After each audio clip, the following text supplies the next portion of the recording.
எத்திக்கும் தித்திக்கும் எம் தமிழுக்கு முதல் வணக்கம். அனைவருக்கும் அணுவின் அன்பான வணக்கம். இந்த நிகழ்ச்சியை ஏற்பாடு செய்த தமிழ் மொழி பண்பாட்டு கழகத்திற்கும் இந்த இலக்கியவன நிகழ்ச்சியை தொடர்ந்து தலைமையேற்று நடத்தி கொண்டிருக்கும் இலக்கியவாணி முனைவர் சரோஜினி செல்லகிருஷ்ணன் அம்மா அவர்களுக்கும் பார்வையாளர்கள் உங்கள் அனைவருக்கும் என்னுடைய பணிவான வணக்கத்தை கனிவோடு தெரிவித்துக் கொள்கிறேன். எனக்கு கொடுக்கப்பட்டுள்ள பாடல் 25வது பாடலிருந்து 32வது பாடல் வரைக்கும் முடிந்தவரை சுருக்கமா முயற்சி செய்யறேன். 25வது பாடல். 5 வழியால் வருகின்ற ஐம்புலன்களை அடக்க வேண்டும். ஆசையே துன்பத்திற்கு காரணம். எல்லாருக்கும் தெரியும். You look so beautiful, you look so elegant, you look like a wow அப்படின்னு ரீல்ஸ் வந்ததுன்னா அப்படியே எல்லாரும் அந்த போன் பக்கம் தானே போறோம். ரீல்ஸ் பார்க்காதவங்க இன்னைக்கு யாராவது இருக்காங்களா?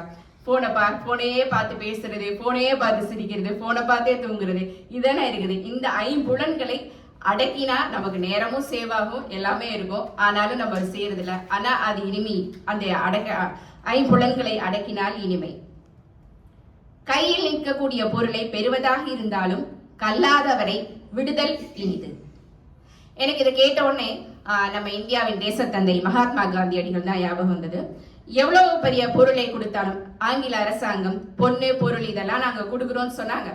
ஆனா கூட அவரு, அதாவது கல்லாதவர்னா இங்க நான் என்ன சொல்றேன்னா, அறம் அல்லாதவர்களே கல்லாதவர்கள், படிக்காதவங்க கிடையாது. அந்த மாதிரி அறம் அல்லாத ஆங்கிலேயர்களோடு சேராம இந்தியாவுக்காக உழைத்து நமக்கு சுதந்திரம் வாங்கி கொடுத்தது இனிமை அல்லவா?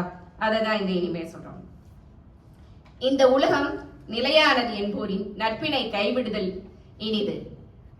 இன்னுமா இந்த உலகம் இதை நம்பிட்டு இருக்கு, எல்லாமே நிலையா இருக்கு அப்படின்னு சொல்ற மாதிரி. வாழ்க்கை ஒரு வட்டம், தோக்குறவன் ஜெயிக்கிறான், ஜெயிக்கிறவன் தோக்குறான் அப்படின்னு போயிட்டே இருக்கு. இன்னைக்கு நம்ம எவ்வளோ பெரிய நிறுவனம் பார்த்துருக்கோம், கேரிஃபோர்லாம். இன்னைக்கு பார்த்தா இல்லை. அப்படி எவ்வளோ பெரிய ஆட்கள்லாம் கூட இன்னைக்கு இடமே தெரியாம போயிருக்காங்க. அதனால எப்பயுமே எல்லாமே நிலையானது கிடையாது. ஒரு பொருளை விரும்பி தன்னை அடைந்தவரின் விருப்பத்தை நிறைவேற்றுதல் இனிது. இப்ப நம்ம ஏதாவது ஒரு கான்சர்ட் போறோம், பிரபலங்களுக்கு போய் அழகா ஒரு போட்டோ எடுத்துக்கிட்டு எல்லாருக்குமே எடுத்துக்கணும்னு, ஏன்னா அவ்வளவு பொருள் கொடுத்து வராங்க. மினிமம் ஒரு செல்ஃபியாவது எடுத்துக்கணும்னு தோணும். அப்படி இல்லாட்டி ஒரு கேலரி வாக்காவது வருவாங்கல்ல, அப்படி பண்ணா அவங்களுக்கும் இனிது, நமக்கும் இனிது. மதிப்பில்லாதவனிடத்தின் வாழாதவன் மனவெழுச்சி எழுது. ஆப்ரஹாம் லிங்கன் ஐயா அவர்கள் இருக்காங்க. இதை கேட்டவுடனே அங்கதான் வந்தது. அவர் வந்துட்டு அந்த அமெரிக்காவில் ஜனநாயகத்தை உருவாக்கணும்னு நினைக்கும் பொழுது, அப்ப எல்லாருமே அவர் வந்து இந்த செருப்பு உங்க அப்பா தைச்சது அப்படின்னு சொல்லி அவமானப்படுத்தினாங்க. மரியாதை வாசம் விரியாதைன்னு சொல்லிட்டு. ஆனா அங்க மன எழுச்சியோடய அதே நாட்டுல அவர் வாழ்ந்து காட்டினார். அந்த மாதிரி நமக்கு வந்து மரியாதை இருந்தா கூட நம்ம மன எழுச்சியோட இருக்கணும். அதுதான் வந்து இனிது அப்படின்னு. எப்படியானாலும் பிறருக்கு கொடுக்கும் பொருளை மறைக்காதவனுடைய அன்பு மிகப்பெரியதுன்னு. கோவிட் காலகட்டத்துல நிறைய பேர் நிறைய உதவி செஞ்சாங்க. ஆனா ரத்தன் டாட்டா அவர்கள் மனோ வந்து அவர் இறந்ததுக்கு அப்புறம் தான் நமக்கு நிறைய தெரிஞ்சிச்சு அவர் எவ்வளவு உதவி செஞ்சாருன்னு. அவ்வளோ மறைக்காம நேர்மையான எல்லா உள்ளத்தோடு அன்பா அனைவருக்கும் உதவி செஞ்சாரு. அந்த மாதிரி நம்ம அனைவருக்கும் உதவி செய்வது அதை காட்டிலும் இனிது. தானம் கொடுப்பான் தகையாண்மை முன் இனிது. இது 27வது பாடல். அபயம் கொடுப்பவனின் ஆண்மை இனிது. தானத்தில் சிறந்த தானம் அன்னதானம். இப்ப நம்ம எவ்வளவுதான் எவ்வளோ படைவலல் இருந்தாலும் கர்ணனுக்குன்னு ஒரு சிறப்பு இருக்கு இல்லையா? அதனால தானே அவர் உயிர் போற வரைக்கும் அந்த அவர் பண்ண தான தர்மம் தான் காப்பாற்றது. அந்த மாதிரி நம்ம செய்யக்கூடிய தானம் தர்மங்கள் தான் தர்மம் தலை காக்கும். அதுதான் இனிது. மானம் இழந்து வாழாமை இனிது. சிலப்பதிகாரத்துல பாண்டிய அரசன் அறம் தவறியது என்று தெரிந்தவுடன் அரசன் உயிர் துறந்தான். யானே கல்வன் யானே அரசன் சொல்லிட்டு. அந்த மாதிரி நம்ம வந்து மானம் இழந்தா வாழக்கூடாது. அந்த காலத்திலேயே அரசர்கள் அறம் தவறினால் உயிர் வாழ மாட்டார்கள்ன்றது இந்த சிலப்பதிகாரத்தை காலம் நமக்கு வேற என்ன இனிமையான செய்திருக்க முடியும்? குற்றம் கூறாதவரின் உறுதி இனிது.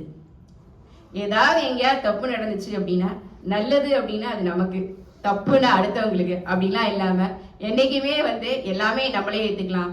நம்ம கிரிக்கெட் கேப்டன் வந்து தோனி அவர்கள் வந்துட்டு எப்பயாவது போய் மேட்ச் இன்னைக்கு நல்லா போகல, காரணம் என்னங்க அப்படின்னு கேட்டா அந்த அணி தலைவர்கள் அங்க அணியில இருக்க யாருமே சொல்ல மாட்டாங்க, இன்னைக்கு இந்த டே வாஸ் நாட் குட் அப்படின்னு சொல்லிட்டு அந்த இது போயிடுவார். அந்த மாதிரி இன்னைக்கு வந்து அந்த மாதிரி குற்றம் கூறாதவர்களுடைய உறுதி வந்துட்டு இனிது அப்படின்னு. நன்மையானவற்றை முறைப்படி பெறுதல் இனிது. சிங்கப்பூர்ல வந்துட்டு எல்லாமே ஒரேயா தான் இருக்கும்.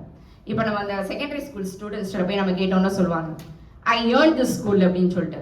ஏன்னா பணம் கொடுத்து இங்க பள்ளியில போய் நம்ம எதுவுமே வாங்க முடியாது, படிச்சுதான் வாங்க முடியும். அந்த மாதிரி முறையாக பெற்றதான் நமக்கும் வந்துட்டு அந்த உழைப்போட ஊதியம் தெரியும், அதோட அன்பு தெரியும்.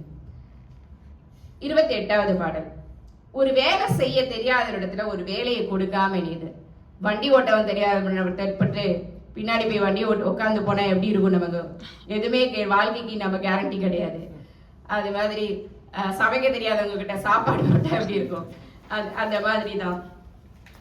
இப்போ நீங்க இந்த பாக்யராஜ் 50 அந்த நிகழ்ச்சியில பார்த்துருப்பீங்க. பூர்ணிமா அவங்க சொல்லுவாங்க, தாவணி கனவுகள் படத்துல வந்து பாக்யராஜ் கண்ணாடியை வீட்டுல வச்சுட்டு வந்துட்டாரு. அவர் பின்னாடி வண்டியில போனாங்க, கண்ணு தெரியாத பின்னாடி வண்டியில போனா எப்படி உயிர் போகிற மாதிரி இருக்கும் இல்லையா? அந்த மாதிரி யமனின் வருகையை எதிர்பார்த்து வாழ்தல் இனிது. இப்ப நம்மளாம் எப்பயுமே சொல்லிப்போம் இல்லையா, சுனாமிலே ஸ்விம்மிங் விடுறாங்கப்பா அப்படின்னு. அந்த மாதிரி எப்பயுமே சாவ 6லயே வரும் 60லயே வரணும்ன்றதை எதிர்பார்த்து இருக்கணும். இது கஷ்டம் தான், ஆனால் நம்ம ட்ரை பண்ணலாம். அதை செல்வம் இழந்தாலும் பாவச் சொற்களை கூறாதிருத்தல் எல்லாவற்றிலும் இனிதினும் இனிது அப்படின்னு.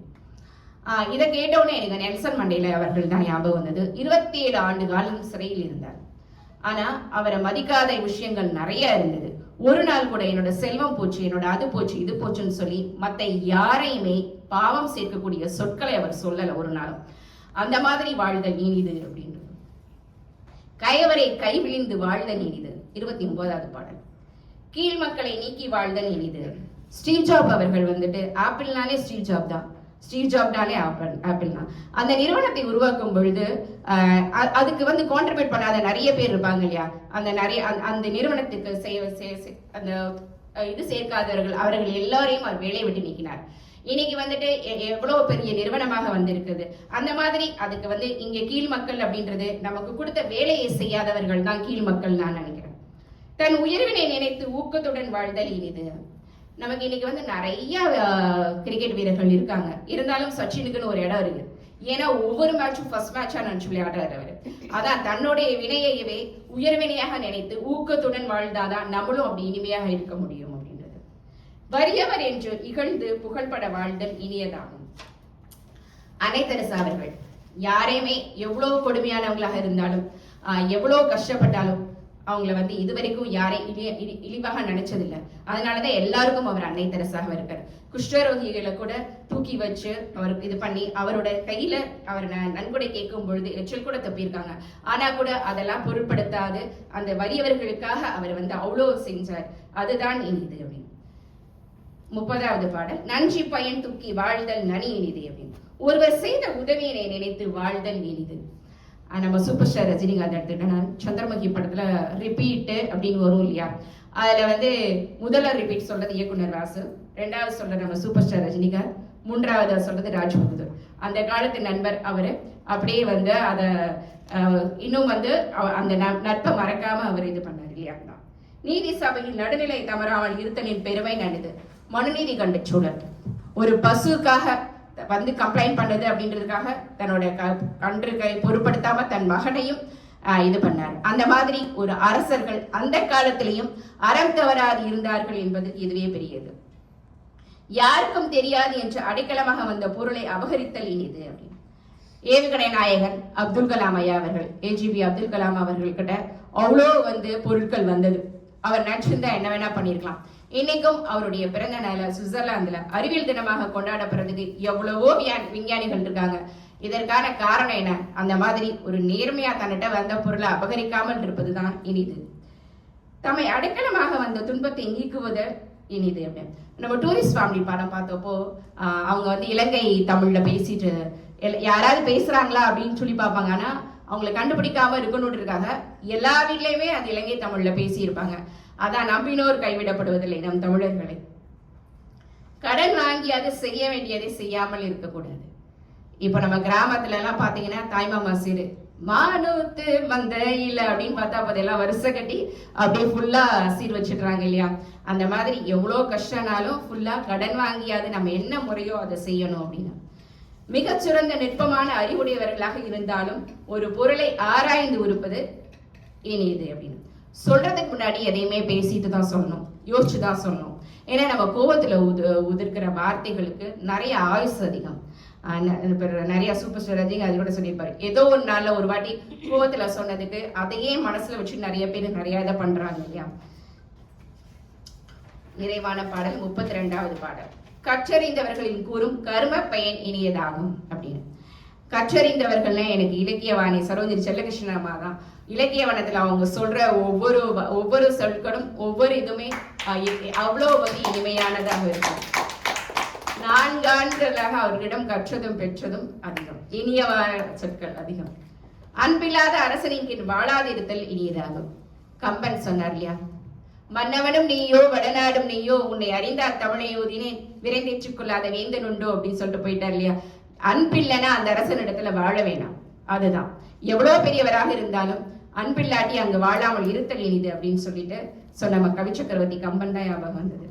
ஆராயாமல் கெடுதல் செய்தவர்களுக்கு தீங்கு செய்யாமல் அன்புடையவராக இருத்தலை போன்றதே இனிது.